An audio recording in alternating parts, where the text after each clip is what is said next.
Hey, happy Thursday, everyone. It's Meredith. I am here with our message for the 18th of August, 2022. Bonefire is where it's at for us today. I'm not even sure I was awake for 5 minutes before I heard this deck, felt this deck calling to me from the tarot cupboard. So, yeah, that's what we're going after. The sun's in Leo, the moon is in Taurus. We have our beautiful retrograde planets, one asteroid over here, Chiron, offering up their gorgeous influence. So let's see what's going on in the energy atmosphere. Our first card out. Look at that. Fantastic. Four of Wands. Happiest card in the Minor Arcana. Just happens to be placed underneath the sun over here. So two of the happiest cards in tarot. I love the consistency of this card. It's shown up quite a bit, so have the other fours. We've seen the Four of Swords, I think, twice this week. So there's been some grace, some ease, some relaxation in the journey for us, in our quest, and we're celebrating. This is a celebration card. It's a unified energy card as well. The focus I feel on the card is the stability that the four offers. So we've had quite a season, quite an astrological season. Let's go back in time a little bit to the spring eclipses. And as mentioned many times over, some of the blessing off those spring eclipses was their long influence. So our whole summer season has been blessed by the depth of energy on offer to us within our spiritual journey, spiritual quest, for self-realization, for recognizing through contrast and perspective how far we've come in our journey.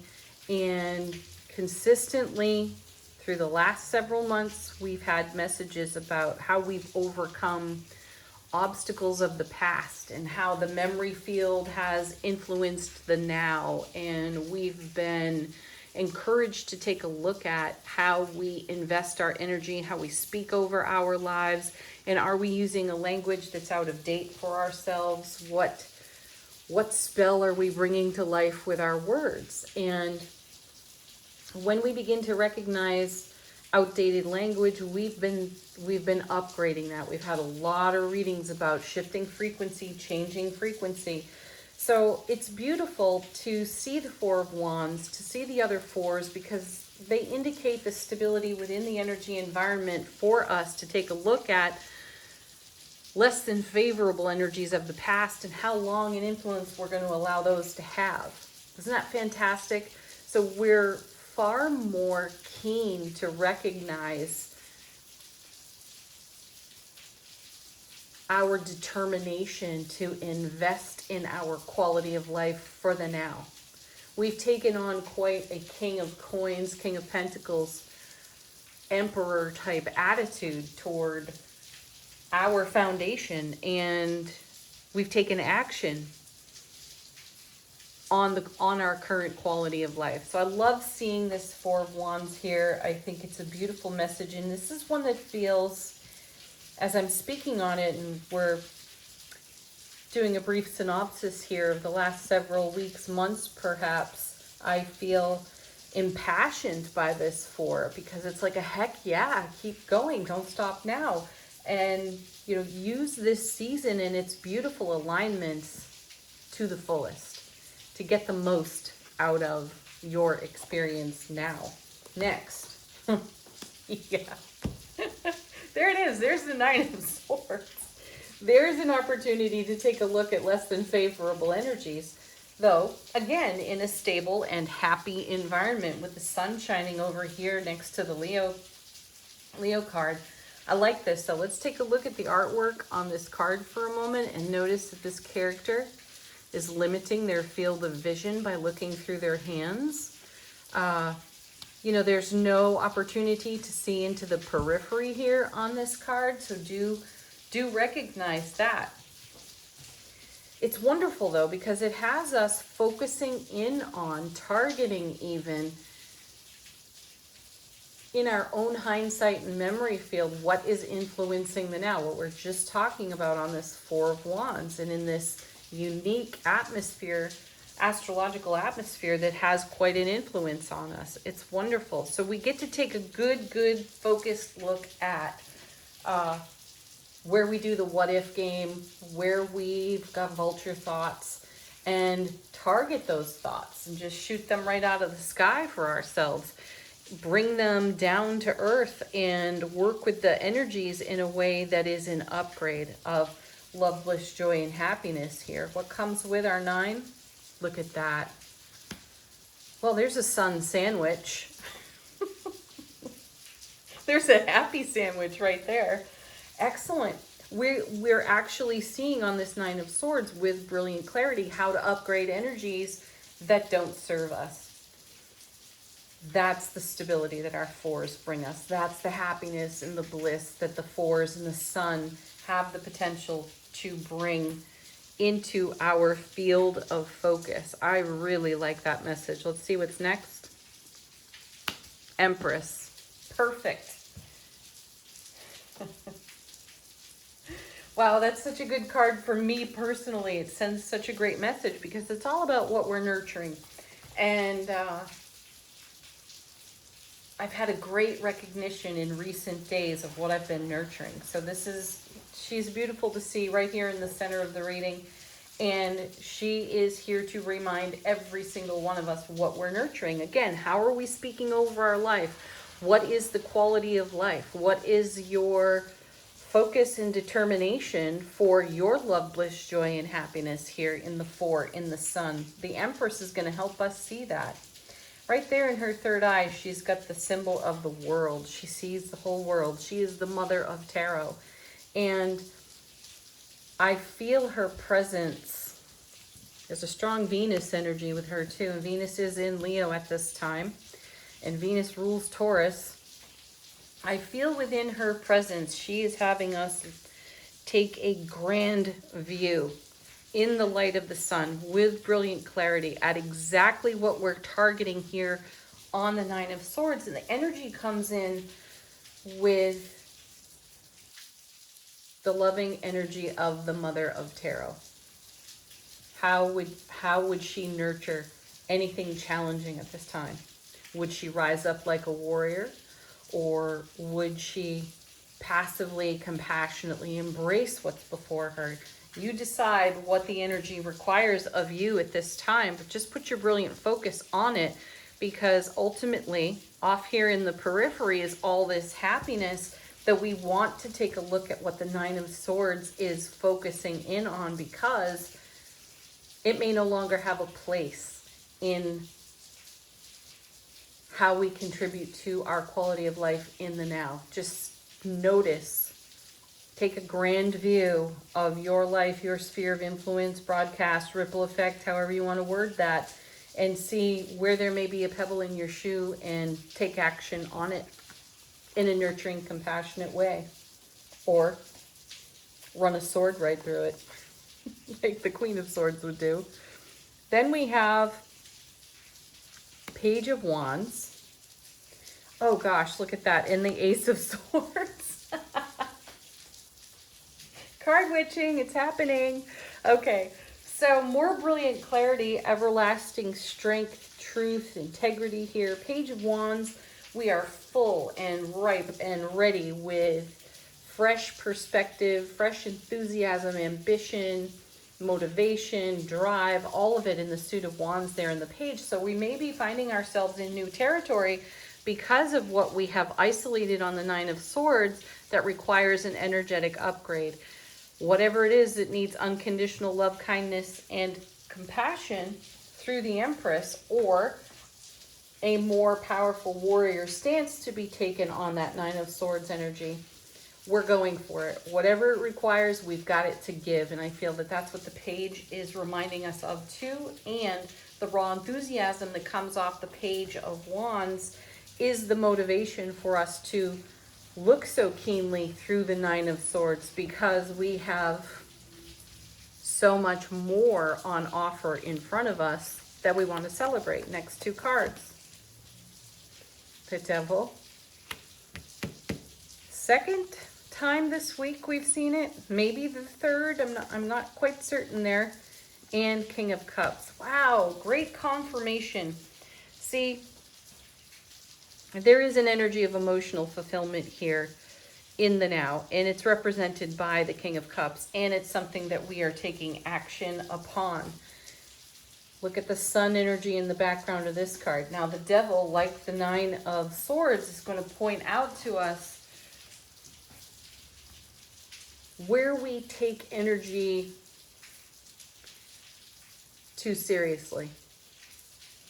It's one thing to identify through focus on the Nine of Swords an energy that requires upgrade, change, compassion, unconditional love. And it's quite another to put, once identified, to put love in action on that energy. And the Devil is showing up to represent how the ego can influence our ability to shift or change our frequency.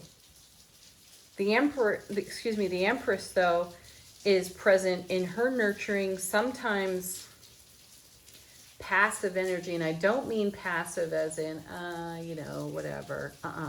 She's passively active, meaning her love and compassion are so profound. There's very little that she has to do except put her hands over her own heart space, right? And channel love into the now. That's the power, the divine power that comes through the Ace of Swords, which is right next to the Devil. And you know that aces neutralize challenging cards. So we're neutralizing the Devil of the situation for ourselves. Now, as we are grounded in our determination to live on a foundation like the Four of Wands in the brilliant clarity, love, light, happiness of the sun, it becomes a lot easier for us, intuitively and otherwise, King of Cups, to recognize those devilish moments of the ego. That's the immediate reaction to other shoe drop-itis. That's what I like to call it. Like, things are going so well. I've heard this from so many people, and things are going well for them, and all of a sudden they're like, well, now I'm just waiting for the other shoe to drop. That's the invitation. That's the Devil right there. That's the undoing of the fulfillment that we see on offer to us here in these cards. So when we begin to anticipate and or expect the other shoe to drop, it usually does, because we just made space for it. I love, though, that we're seeing a scenario here in the cards where we are calling on our unconditional love, compassion, picking up the Ace of Swords and saying, oh, yeah, there it is. The Nine of Swords just pointed out the Devil in the detail here, and I need to upgrade that energy. So we do. Isn't that wonderful? Congratulate yourselves. Oh, by the way, I want to mention, after yesterday's reading, I left the cards out on the table.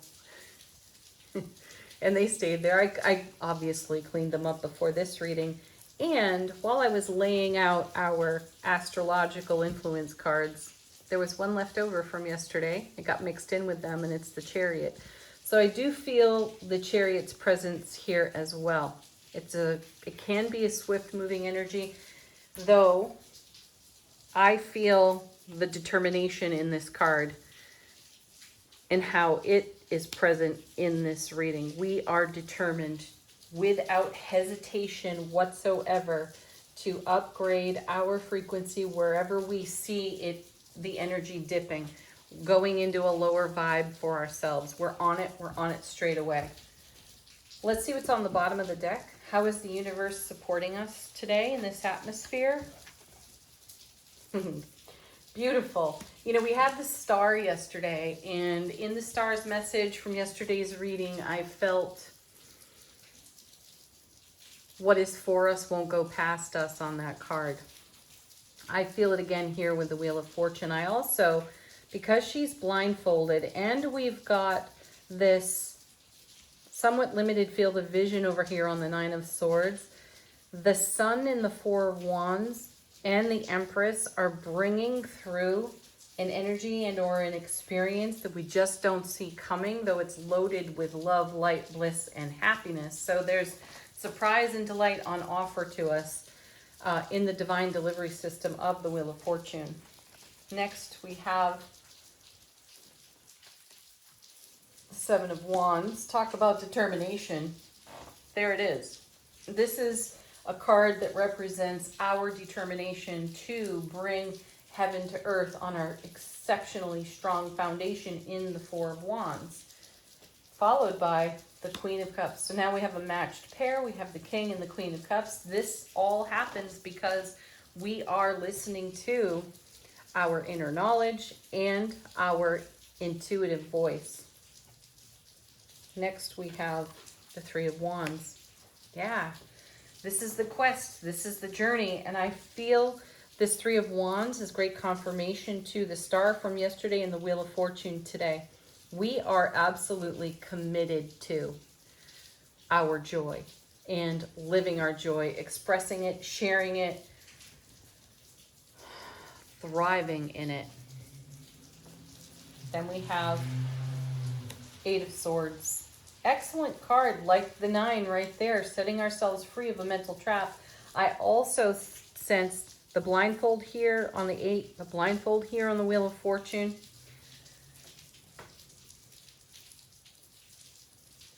Confirm the message that there's something so much greater that we don't necessarily see coming. I feel more surprise and delight off this 8 of Swords. This card represents how we set ourselves free of old stories. 9 of Swords, Devil. Oh gosh, look at this. Oh my word. The Moon. Oh, and I dropped one on the floor. Okay, so the Moon is obviously an intuitive card, and it speaks to something just below the surface rising as we become aware of a new energy, a fresh energy. It'll come through our intuition, Queen, King of Cups. It brings emotional fulfillment. We don't necessarily see that coming with our physical eyes. It's an intuitive nudge. It's going to be a bit more than a nudge. I'm going to say it'll be a shove. And I'm also feeling a message, the surprise and delight off the Wheel of Fortune, the Sun, the Four of Wands, the Empress, has something to do with underestimating the magnitude of our own hearts, our own self-love. We will surprise ourselves with how much investment we've put in our determination to live heaven on earth. The universe is going to meet us there. And when the universe meets us where we are at, or we meet the universe where it's at, things become explosive, but in the very best of ways, in the love, bliss, joy, happiness of the Sun and the Four of Wands. Yeah, and it is cause for great celebration. There is the Three of Cups. I also feel on this card as I look at it, everything is coming together. That's the message I get off of that card. Let's take a look at angel answers. These cards offer confirmation, a fresh message from your guides and angels, and they'll answer your questions if you got them. First one, falling out of the deck, choose a new direction. I already feel as though we have done that, and we are on this path. We are in this journey. And this card for me connects to the energy that was unfolding before the eclipses occurred in the spring. And we chose a new direction then. And this is where it's led us. Next. Talk about persistence. There it is. Don't stop. Coming out of angel answers yet again. I think it's the second, third, maybe fourth time we've seen that card recently. Don't quit now. And now there are 3 falling out of the deck. No need to worry. Be assertive. Yeah, take action. We're doing that. The King of Cups ensures that for us. So too does the 4 of Wands and the 8 of Swords. There's great momentum in all of those cards. And we have an emphatic no. I love that we have that because that shows us what the 9 of Swords and the Devil have targeted. What they're pointing out to us, where we have sabotaged ourselves, and we know now to emphatically say no to those energies because we've chosen a new direction, we've moved on. Let's take a look now at the Elemental Oracle. How is our soulful presence whispering to us today? Our first card is Mountain Clarity. Yeah, the view, the view from above, the grand perspective. We're beginning to see it, even though the Wheel of Fortune and the 8 of Swords have a blindfold. What we're not seeing is the Shazam that the universe is going to give us right alongside our own joyous self-discovery. And then the next one, oh my gosh, the Sun. We've got it 3 times over in this reading. If you count the King, the Sun proper over here, the Sun up here. Wow. There's a Trinity. Oh, and the 3 of Cups. 3s are important at this time. Check it out. Look for 333. Look for 3s all around you. And look for the positive signs connected to the number 3. Or any variation. It could be 33. It could be 3 all by itself. It could be 333. There will be some sort of intuitive message for you in that as you come across that number throughout the day today. Or for the next several days.